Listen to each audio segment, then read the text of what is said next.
let's look at Birches by Robert Frost. So, what goes on in this poem? It follows a man who is looking at some bent birch trees and he's thinking about how they got bent. He imagines that the realistic conclusion is that ice storms bent them, but he prefers the idea of a boy swinging on them, which is something that he used to do as a child.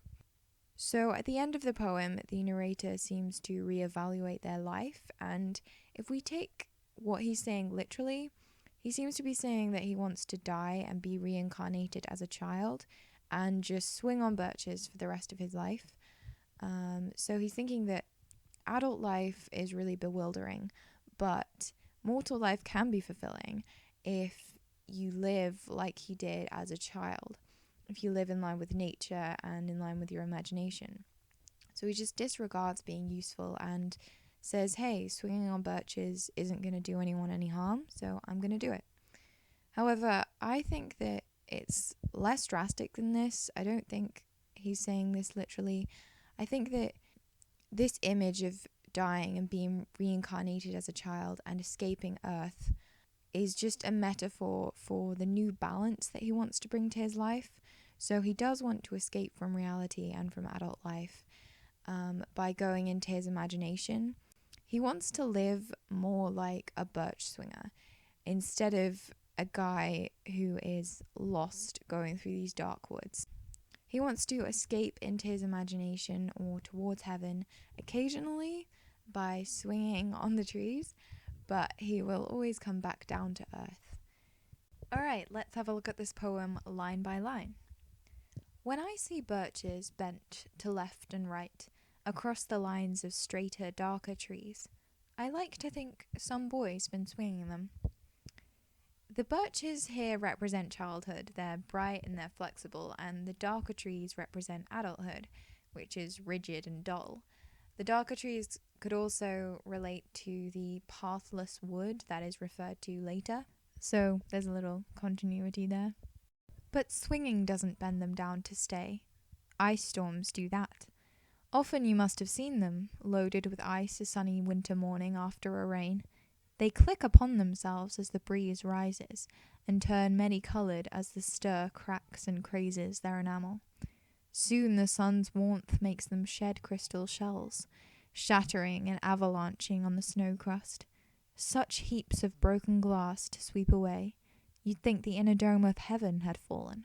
Right, so lots to talk about with these lines. First of all, line 4 really establishes the idea that humans aren't as powerful as nature, because ice storms can bend down the birches, but the swinging can't. And then in line 5, when he says, often you must have seen them, and the line you'd think later on, really gives the sense of the narrator just having a conversation with you and being this countryman, and he assumes that you're a countryman also because he assumes that you've seen the snowy birches often.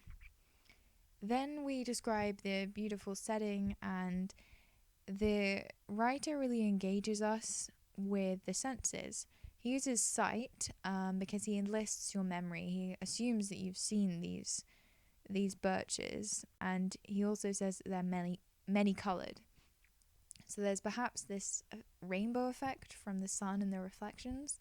So yeah, the sight is really enlisted here, but also sound through onomatopoeia, which is used here, and alliteration of click, cracks, and crazes.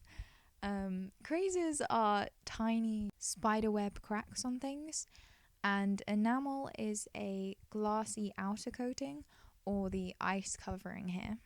Then we have the descriptions crystal and avalanche and the inner dome of heaven, and this is really dramatic, and I think it really portrays the power of nature once again, which Frost explores so much in his poetry.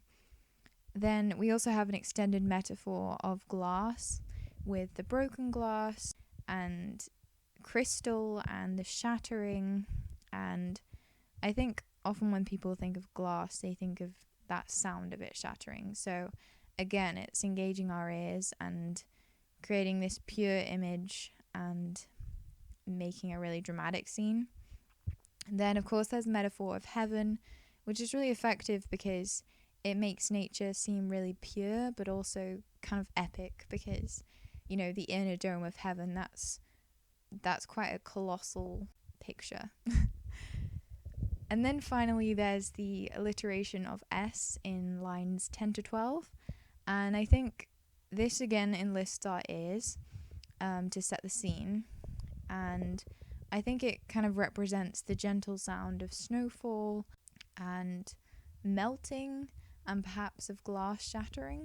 They are dragged to the withered bracken by the load, and they seem not to break, though once they are bowed so low for long, they never right themselves. You may see their trunks arching in the woods years afterwards, trailing their leaves on the ground like girls on hands and knees that throw their hair before them, over their heads to dry in the sun.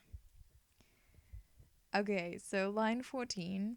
I love this description of dragged to the withered bracken because it could just be said something boring like they lean toward the ground. But this conjures up a really powerful image because there's this cacophony of consonants and also of negative connotations. There's dragging, which, implies is happening against your will. There's withered, which makes us think of things that are old and ugly. And then there's bracken, which means shrubs and ferns, which conjures up connotations of things that are untamed and wild. Then we have the trees seeming not to break, but they do sustain permanent damage. And I think that when the trees get to a point where they can't right themselves, that kind of represents losing your childhood spirit, or losing your imagination or your connection to your imagination. And I think this is really effectively put into our heads by the simile of the really country scene of these girls drying their hair in the sun. So again, that goes with the countryman theme. But yeah, it also paints this really vivid picture of the trees bent over with all their leaves trailing down. I think it's really cool. But I was going to say, when Truth broke in, with all her matter of fact about the ice storm, I should prefer to have some boy bend them, as he went out and in to fetch the cows. Some boy too far from town to learn baseball, whose only play was what he found himself, summer or winter, and could play alone. Here we have a really interesting personification of truth, because it's really dismissive of the idea of truth, and all her matter of fact. And it's kind of humorous as the narrator chooses his imagination instead. He's like, whatever truth, I choose imagination. You do get the sense that the speaker is an adult at this point because they think that they know truth, but at the same time they have this connection to their childhood still because they see themselves as separate from it somewhat. Then of course we're introducing the idea here of the lonely farm boy who finds fun and company in nature. So this is probably the speaker drawing on memories from their childhood. So they could have sort of rose-tinted glasses. There is a reference to baseball here, which at the time was taking the USA by storm. But the boy who we're talking about is really isolated from this, and he remains living in the natural world, getting his entertainment from nature. One by one he subdued his father's trees by riding them down over and over again, until he took the stiffness out of them, and not one but hung limp, not one was left for him to conquer. He learned all there was to learn about not launching out too soon, and so not carrying the tree away clear to the ground. He always kept his poise to the top branches, climbing carefully with the same pains used to fill a cup, up to the brim and even above the brim. Then he flung outward, feet first, with a swish, kicking his way down through the air to the ground. The most striking thing for me in these lines is kind of going back to what I was saying before about how the trees being permanently broken is a metaphor for kind of the spirit being broken. And here we see the boy bending the trees, but he learns to bend them in a way that doesn't break them permanently. So he learns to do it without carrying the tree away, which means uprooting it. and he kind of learns to do it more precisely, like filling a cup. There's a metaphor of filling a cup right to the top and even making kind of a dome with the liquid, and that takes real gentleness. So yeah, there's kind of a continuation of that theme. But the boy subduing and conquering the trees could represent a number of things. It could represent man conquering nature, or Americans conquering land, or even the masculine need to dominate the world, while women were earlier represented by the trees, which have been dominated. I also think it could represent the kind of escapism of childhood and childhood games. Conquer makes me think of knights and castles, and kind of that make-believe kind of thing. So was I once myself a swinger of birches, and so I dream of going back to be. It's when I'm wary of considerations and life is too much like a pathless wood, where your face burns and tickles with the cobwebs broken across it, and one eye is weeping from a twig's having lashed across it open. This is where we learn that the narrator is a grown man who used to do this himself. So we learn that he's looking back at the past with possibly a jaded view of how great it was to be a child and swing on birches. The considerations that he talks about means decision making, and there's this really cool simile of the pathless wood for adult life. So it's making adult life seem really scary and disorientating because there are no directions like there are for childhood. And the simile is really emphasized by using unpleasant feelings such as burns, tickles, weeping, and lashed.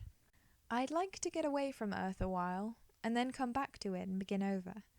May not fate wilfully misunderstand me, and half grant me what I wish, and snatch me away not to return. Earth's the right place for love. I don't know where it's likely to go better. Line 48 is where the narrator starts to explore what they want from their life now. They've done their thinking, and they're thinking, what's next? So if we take what they're saying literally, then they seem to be saying they want to get away from Earth into heaven, aka die, and be resurrected as a child. But I think the metaphorical meaning is that they just want to get away from the earth, get away from life through their imagination. And yeah, just take a break from the pressures of adult life to pretend to be a child again. So the being resurrected is sort of a metaphor for that. And then the line, Earth's the right place for love, kind of is representing how the narrator is optimistic about the earth. They don't want to go completely, they don't want to just give up on their life, but they would like to take breaks from it occasionally. And I think this optimistic theme has been running through the whole poem, and this is just kind of cementing that. So earlier on we had the lonely boy, which could be quite a depressing image, but he actually finds solace in nature, and that's really cute. And then there's also just the fact that the narrator chooses how they look at reality. Like, they could believe in the icy truth and just be like, that's the truth, you know, but he takes the power away from truth, and he likes to believe in these friendly imaginings that he has. So I think, yeah, overall there's like a hopeful theme to this poem. However, this line could also suggest a sexual meaning for this poem. There's already been an association between trees and women, and then the swinging would represent the boy's sex life. I'd like to go by climbing a birch tree and climb black branches up a snow-white trunk toward heaven till the tree could bear no more, but dipped its top and set me down again. That would be good, both going and coming back. One could do worse than be a swinger of birches. I'd like to go is an interesting sentence to use here because that's usually what people say when they're talking about how they want to die.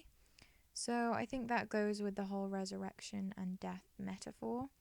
Then we have the word toward heaven in line 56. And I think it's noteworthy that he says toward and not to heaven, because he's not going permanently. He just wants to go up toward heaven but then come back. And the way that the trees transport him there is a lot more gentle and pleasant sounding than the kind of being dragged toward the withered bracken that we had earlier with the ice. So we have a really nice, pleasant scene to finish off the poem with. And I think that the end message is that the narrator is content with this new life that they've chosen, this life of balance in which they sort of live as if they're a swinger of birches. So the swinging action represents them escaping into their imagination sometimes. So they would swing up towards heaven and just be like a child again, just have fun and not be tied down by responsibilities. But then they'd always come back down to earth. And yeah, he's just kind of contented himself with this way of life. Now let's look at the form. There isn't that much to say about the form of this poem. It's in first person and it's a stream of consciousness poem, following the narrator's memories and their imagination, and it's in unrhymed blank verse. The most striking thing about the form is the conversational voice that it adopts. We have clearly this countryman who just feels like they're having a conversation with you. He says things like, "You must have seen them, you'd think," and even funny things like, "Then truth broke in with all her matter of fact." So I think it does give a real sense of the narrator being a real person and him just opening up his thoughts to you and giving you a glimpse into his mind. Now let's examine the themes in this poem. So for me, the overarching theme of the poem is freedom versus restraint. But it's not just the conflict between these two things, it's more about finding a balance between them. And the debate and the finding of the balance is represented through three main metaphors for me. So that would be youth versus manhood, country life versus modern industrial life, and imagination versus realism. Youth and adulthood. I think that youth in this poem is represented mainly through the boy that we see swinging on birches. And youth in itself is sort of a metaphor for freedom, and more specifically, this simpler way of living. This way of living in which you're one with nature and you're not so caught up in modern society and what people think of you. So overall, youth is seen as superior to adulthood. It's a better way of living, and it can teach adults things about living, because both are represented kind of in this tree metaphor. So the youth is represented by the fun of swinging on trees, while the adulthood is represented in the dark and bewildering forest, in which the adults are lost. And what's the best way to navigate towering woods? Climb a tree. And that's what we see the children doing throughout the poem. And yeah, it goes with this whole theme as well of children just knowing how to live better than adults because they're in command of the trees and they're at one with nature, whereas the adults are just diminished by the trees and nature. However, it is worth pointing out that this could be sort of a rose-tinted glasses look at youth and being a child, because it is a man looking back on his past and being nostalgic, and it might just be his frustration at adulthood that is making him see youth as so great. Robert Frost actually wrote this poem about his growing up in New England when he was living in Old England. So it's possible that him missing home made him see his childhood as this beautiful and simple and perfect way of life when really it wasn't. Now let's look at country living versus modern living, or nature versus human society. So I think that youth is sort of a metaphor for country life here. And obviously, this also plays into the overall metaphor of freedom versus restriction. So, the country life and the youthful life represent freedom, which is more simple and a more natural way of living than the adult life is. As in loads of Robert Frost's poems, nature is portrayed as a really powerful and pure force. So, this way of living in tune with nature, as the child does, is kind of seen as the best way to live your life. In contrast, the man narrator is completely bewildered by the adult world, but he doesn't actually want to desert it completely.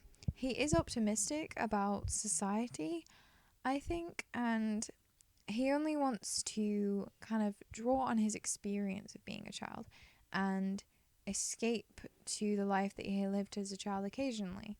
So he kind of wants to live his life more as a birch swinger, someone who swings upwards into their imagination but always comes back down to earth. So finally, let's look at imagination versus truth.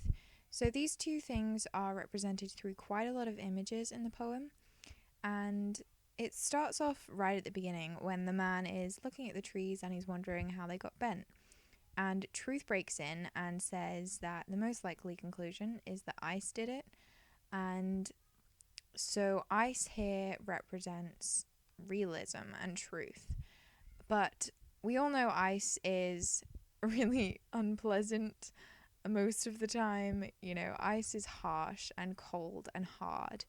And it drags the trees down against their will, and it drags them there to stay, you know, like they never get back up.